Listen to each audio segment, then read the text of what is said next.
House of Representatives seeks lower airfares. President Tinubu sends 2026 to 2028 framework as House summons CBN governor.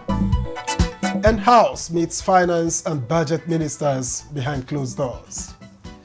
Welcome to You and Your Reps, that program that brings you inside the debates and decisions shaping Nigeria's Green Chamber.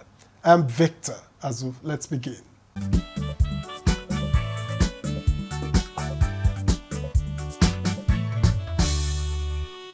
In a bid to ease travel this festive season, the House of Representatives is urging the federal government to cut airport charges and auxiliary taxes by 50%, a move lawmakers believe will help bring down airfares and encourage economic activity.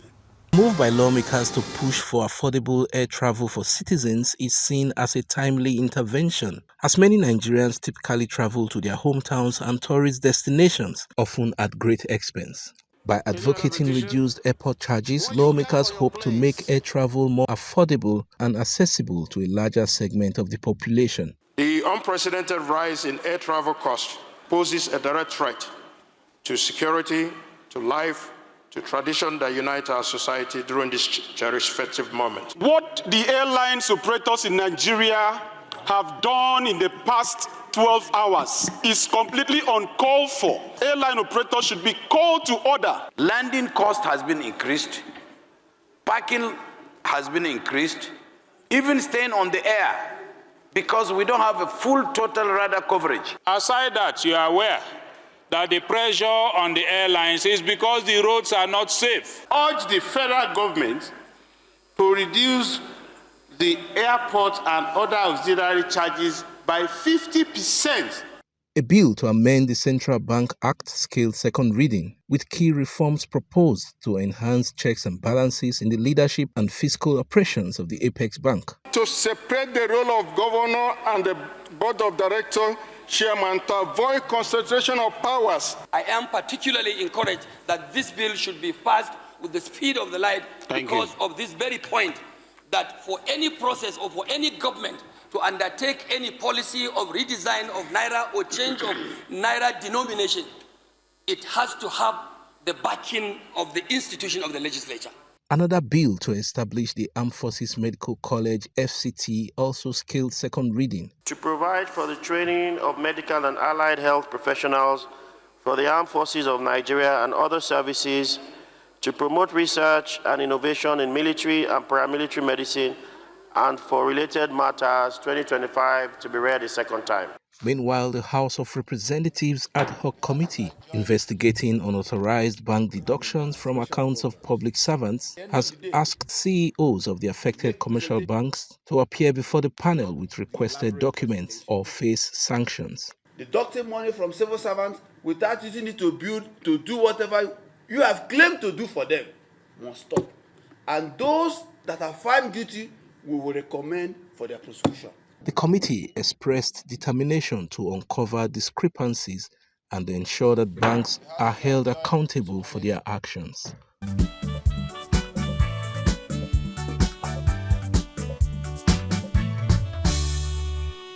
President Bola Tinubu has sent the 2026 to 2028 medium-term expenditure framework and fiscal strategy paper to the House for consideration. Meanwhile, lawmakers have summoned CBN Governor Olayemi Cardoso over alleged unremitted remitter charges. There's a letter from Mr. President. The President informed the House of Representatives that the 2026 to 2028 medium-term expenditure framework and fiscal strategy paper approved by the Federal Executive Council will guide the preparation of the 2026 appropriation bill. I seek the cooperation of the National Assembly for expeditious legislative action on the submission. The resolution to invite the CBN governor followed a motion by Representative Bamidele Salam that the Apex Bank is evading explanation about non-remittance of more than 11 trillion naira accruing to government from charges in the remitter system. The Central Bank of Nigeria has failed, refused, or neglected to honor the invitations or effect the required remittances as directed by the committee. Mr. President should pay attention to this revelation from a committee that is a creation of the Constitution of the Federal Republic of Nigeria. An attempt to amend the motion to refer the investigation to an ad hoc committee and not the Public Accounts Committee led to a rowdy session where the Speaker had to caution some lawmakers. Honorable Marquez said, clearly stated in our rule book, and the Public Accounts Committee, this is very unparliamentary. Honorable Marquez said, I'm on you. If you don't stop this behavior, believe me sincerely, and Honorable Kabir Mepalas will take you to ethics. This committee, as every other committees, if they had gone this far, I don't want us to frustrate them. In the light of this, I'm hereby withdrawing that amendment to refer this matter to the Standing Committee. Adopting another motion, the House asked the Central Bank to grant waivers on all outstanding COVID-19 survival loans. Continued automatic debits and aggressive recoveries are inflicting severe hardships on vulnerable Nigerians, risking the collapse of small businesses, worsening unemployment, and heightening social instability. Meanwhile, the gale of defections continue as two lawmakers from Bayelsa State dumped the PDP for the APC.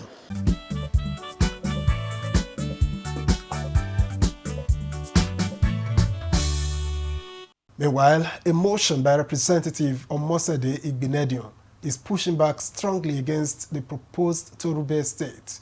Supported by 3 Edo lawmakers, she argues that carving out parts of the Benin Kingdom threatens its heritage, identity, and long-standing history. The name of the proposed state is Toru-be State, right? Where a great portion of Ovia federal constituency that I represent will be, well, not will be, they are asking that it is ceded to that state. The Toru-be state also goes into parts of Delta, majorly parts of Delta, part of Ondo, and part of Edo State. And the part of Edo State that it's taking, although it's a huge chunk of my constituency, it is minimal compared to what they're trying to take out of Delta. You know, and then of course we look at the economic benefits of this state being created, and Edo State being an oil-producing state. Parts of the state in which they're trying to take is majorly oil-producing. So what is left for the Edo people in terms of economic viability? You know, so there is everything wrong with this.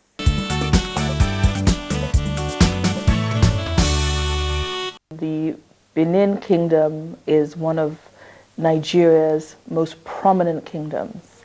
This is a kingdom that dates back over 1,200, years, and it is so important historically to Nigeria as a whole. And I believe that any well-meaning Nigerian would not want to see a kingdom like that disintegrate. You know, the Benin Kingdom was able to weather the storms through the colonial era and keep out the colonialists and, manage to triumph through that. Through the British invasion, you saw that the Benins stood their ground, and with the Great Wall of Benin that is today, even though, not much of it is traceable, but it's one of the greatest walls. It challenges the Great Wall of China. We have so much historical background, and the president, I believe, is trying to hold on to what is very important to us, which is our cultural heritage. I believe Mr. President is very interested. Why do I say so? Look at the return of the Benin artifacts. It was something that was greatly heralded, all because it was of such great importance to the Benin Kingdom and to the world at large. We can't be doing something with one hand and taking with the other. We are there, and we're delighted to have back our bronzes, and the world is, giving back and trying to rebuild a kingdom and put back pieces and puzzles of that kingdom that were missing. If there is somewhere to be sliced, it is certainly not the Benin Kingdom. That we have non-indigens living in Edo State, right? We have tribes, but these tribes are minority tribes. These tribes are not custodians of this land that we're talking about here. So Benin land is not up for sale. You know, it's something that is, like I said, practically sacrilegious. It's absolutely impossible. It is unheard of. Benin people say it's awa. It's not possible. It's forbidden. It's not even a topic of discussion. You know, we are proud of that stool. We are proud of the Benin Kingdom. And I believe the Benin Kingdom is one of the prides of Nigeria.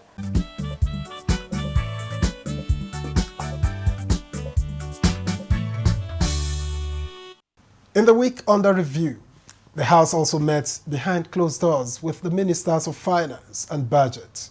The 2.5-hour session chaired by Speaker Abbas Tajuddin saw both sides keep discussions under wraps. However, lawmakers have recently raised concerns over delays in implementing the capital component of the 2025 budget. The constitutional amendment debate scheduled for the week was suspended to allow for the engagement. Afterward, the Speaker announced the defection of Mansour Musa of Alero Gwandu Jega Federal Constituency to the APC.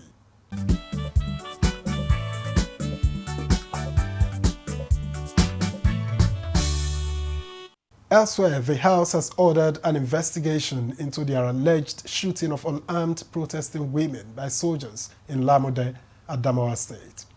The motion was moved by Representative Kwamoti Bitrus Lowry, who we engaged after plenary for deeper insight.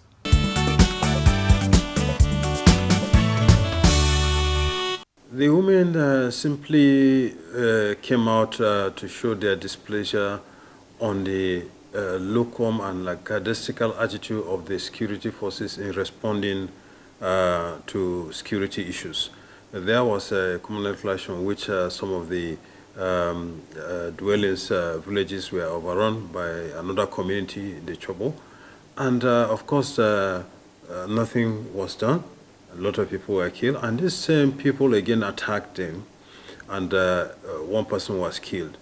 And as at the time they came in, that happened in the night. But the military and the security forces were nowhere to be seen. And so these women were saying, look, how can we continue with this?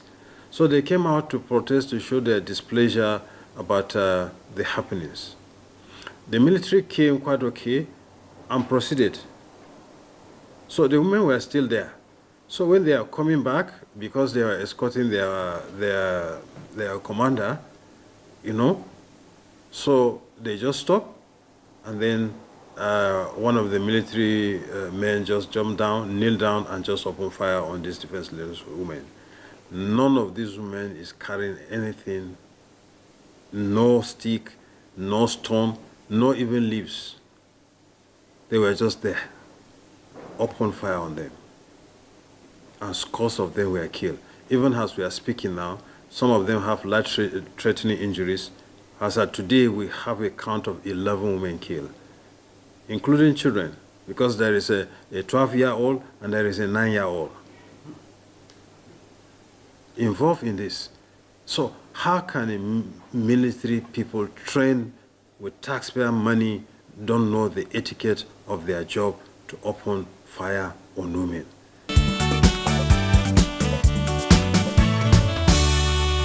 It's unpardonable, it's unimaginable that this thing is going to happen here. When we have security issues where they are going to flex their muscles and show their power, is it on the defenseless women?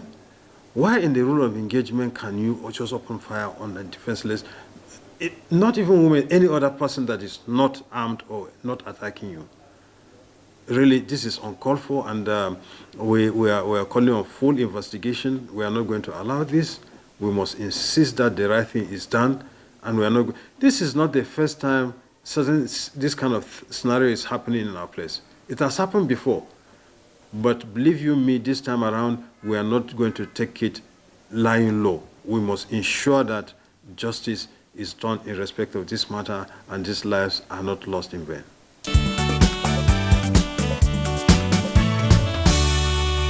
the governor has made effort towards reconciliation. He has called for a peace meeting, and there was a peace meeting, and an assignment was given, that, look, you, the youths, you are always at the center of this.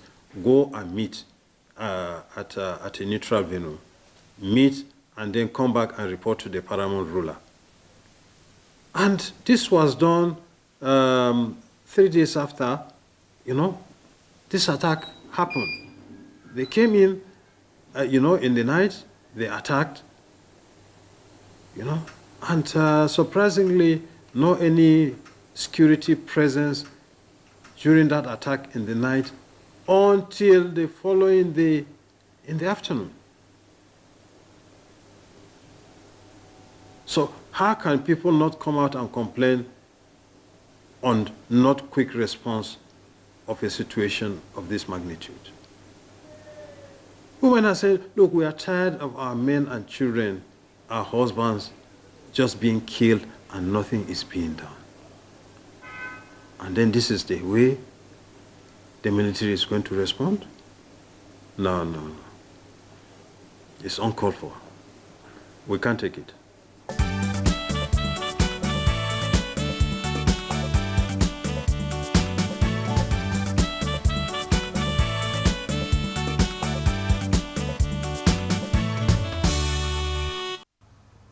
In today's program, we are breaking down commencement date.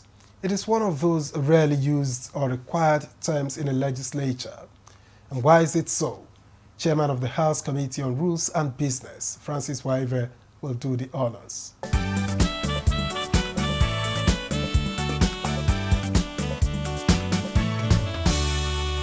The term commencement date is used in some legislations, not every legislation. For most legislations, the day the president or the governor signs the law, the bill into law, is the commencement date for many legislations.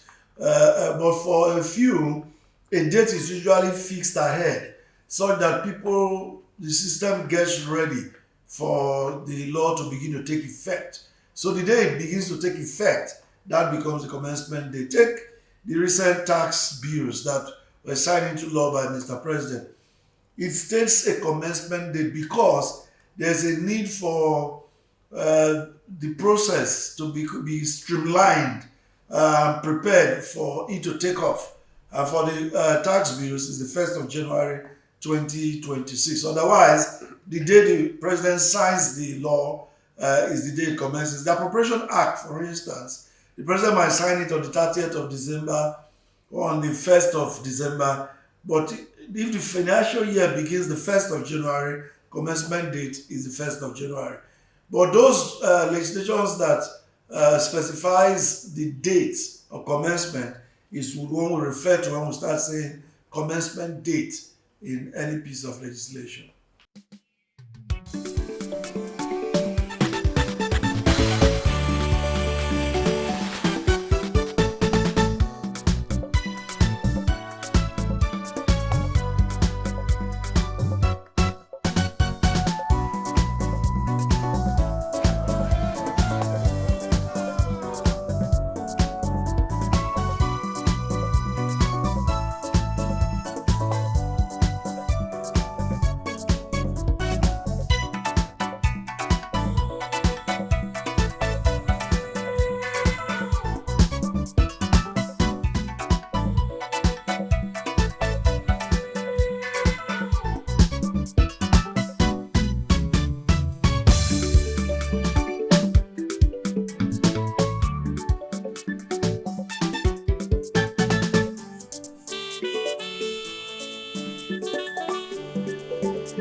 This week on the committee segment, we focus on the House Committee on Renewable Energy. We sat down with Chairman AFAM Victor Ogene to understand its mandate and the progress so far.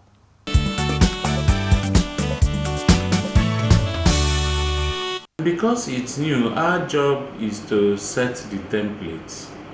Right now, renewable energy projects are scattered across different MDAs.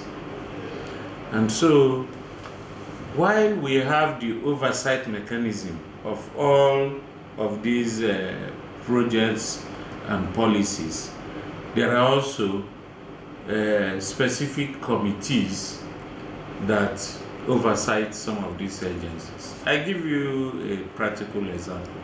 The Rural Electrification Agency, which is supposed to bring electricity to the underserved, which are mainly in the rural communities, the underserved communities, there is a standing committee oversighting the Rural Electrification Agency. But 80% of what they do is renewable. Mini grids, solar lights, wind, and all of that. Hydro, a lot of the chunk of what it constitutes renewable energy in Nigeria is what Rural Electrification Agency does. Even the grants that come in through the World Bank and other development partners are managed by the Rural Electrification Agency. So you see that there is a disconnect between that and the actual committee that does the work. But because we are one house, we still manage to get on.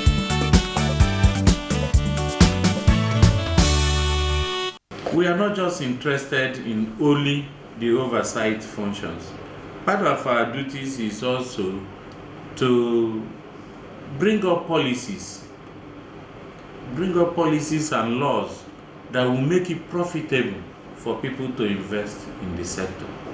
Right now, all the solar panels, which is the one that is very common to the average Nigerian, all the solar panels that are coming, we have a standard organization that ought to look at quality. But because of other things that they engage with, different kinds of solar panels come in. And when they install, you just pick anybody by the roadside and install. You install inferior materials, which is why there is no standardization in the industry. So you see this solar street light, and after 3 months, it's gone. Meanwhile, the problem could just be battery. It could just be adjustment.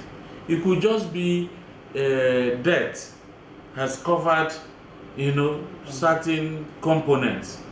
But because there is no agency in charge of looking after these critical infrastructure, because when you have street lights, it helps in security. A heater to dark street will be lit up, and criminally minded people will not operate under the full glare of solar street lights. So the House recently passed a resolution for us to investigate improper domiciliation of green energy jobs, including solar, in NDAs that don't even have the core mandate to go into that. They just award it as contract. Tell me how a federal cooperative college will be installing streetlights. What do they know? Do they have the technical manpower? Do they know that there are installers, certificated by the Nigerian Electricity Management Service Agency, NEMSA?